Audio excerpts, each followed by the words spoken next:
弟兄姊妹平安，今天是2024年的11月2号。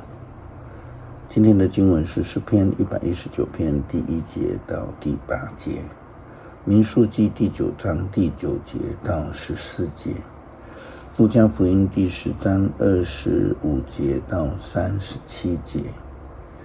今天要跟大家分享的主题是好邻居。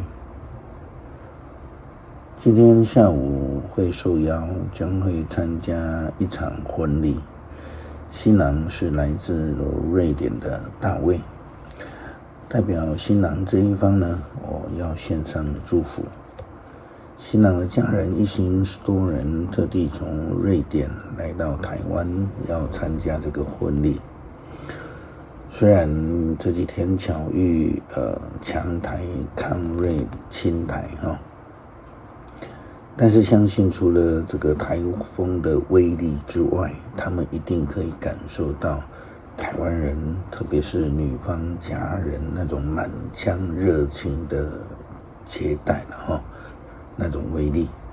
过去一段时间看这一对异国情侣的交往，看到呢，特别是在新娘的家人对待这一位瑞典的将来的女婿，他们总是非常热情的。那我看到之后总是会想说，圣经当中那种安息日的精神耶稣基督的好撒玛利亚人的信仰生命，正是在他们身上表露无遗。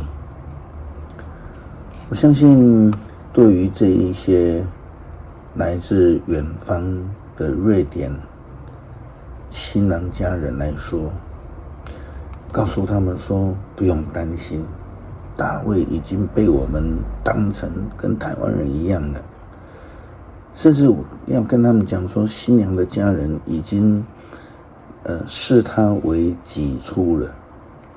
这应该对他们来说是最大的放心跟最大的祝福了。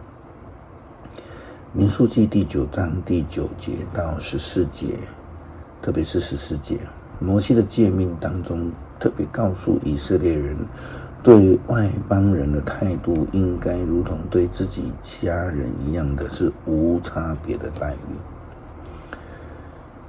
今天的圣经这样说，上主吩咐摩西向以色列人说，你们和你们的子孙中，若有人因为碰到尸体而不洁净，或是在外仍然要守逾越节来遵从上主，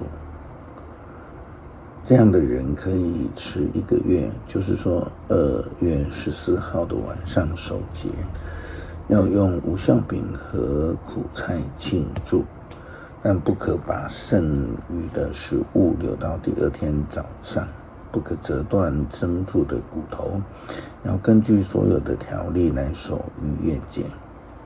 但是如果有人是洁净的，又没有出外旅行，竟不守逾越节，他必须从子民当中除名，因为他没有在规定的日子献供物给我，他必须承担自己的罪。14节，要是住在你们当中的外侨有人要守逾越节，遵从上主，他必须按照一切的规定和条例遵守，无论是本地人或是外族人，都必须遵守同一法律。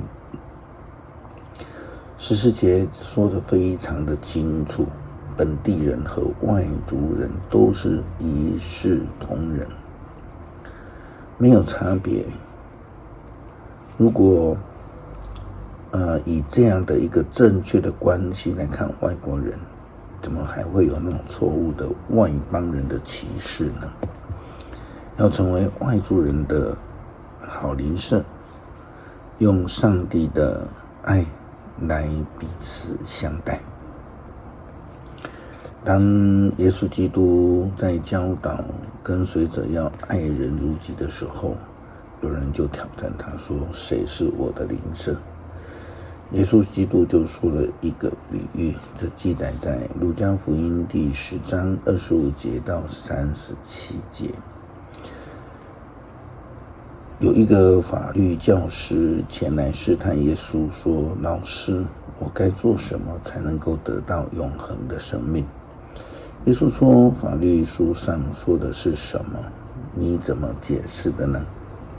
那人回答说，你要全心全情全力全意爱主你的上帝，又要爱邻人像爱自己一样。耶稣对他说，你答得对，照这样做就可以得到永恒的生命。那个法律教师为要表示自己有理，就问耶稣，谁是我的邻人呢？耶稣说，有一个人从耶路撒冷下耶利哥，途中遇到强盗，他们剥掉他的衣服，把他打得半死，丢在那里。刚好有一个祭司从那条路下去，他看见那个人，就从另外一边走开。同样，有一个利未人经过那里，他上前看看那个人，也从另外一边走开了。可是有一个撒玛利亚人路过那人身边，一看见他就动了慈心。他上前用油和酒倒在他的伤口，替他包扎，然后把他扶上自己的牲口，带他到一家客栈，在那里照顾他。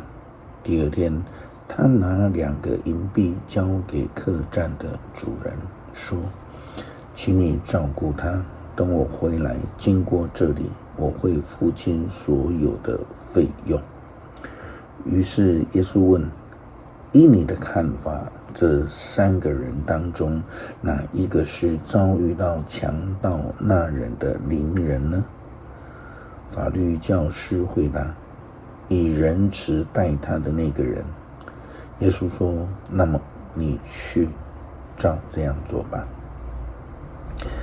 即便是被歧视、被排挤，我说那个撒玛利亚人，但那一位被称为好的撒玛利亚人，他却活出了好邻舍的信仰生命。反观那一些自以为义的法利赛人经学士以及祭司们却仍然拒绝这种没有差别的对待人的教导，拒绝当一个好邻舍。诗篇119篇第1节到第8节，行为无可指责，谨守上主律法的人多么有福啊！听从上主命令，一心顺服他的人多么有福啊！这样的人不会做坏事，他们只走在上主的道路。上主啊，你赐给我们法律，要我们切实的遵行。我们多么盼望能够忠诚遵守你的法律。我若看重视你所有的诫命，我就不至于蒙羞。我学习你的公正法则的时候，要用纯洁的心颂赞你。我要遵守你的法律，求你别丢弃我。愿主帮助我们学习爱人如己的精神，来接纳出外人，接纳与我们不同的人，愿意以基督的爱来提供帮助，成为出外人的好邻舍。感谢祷告，奉主耶稣基督圣名求，阿们。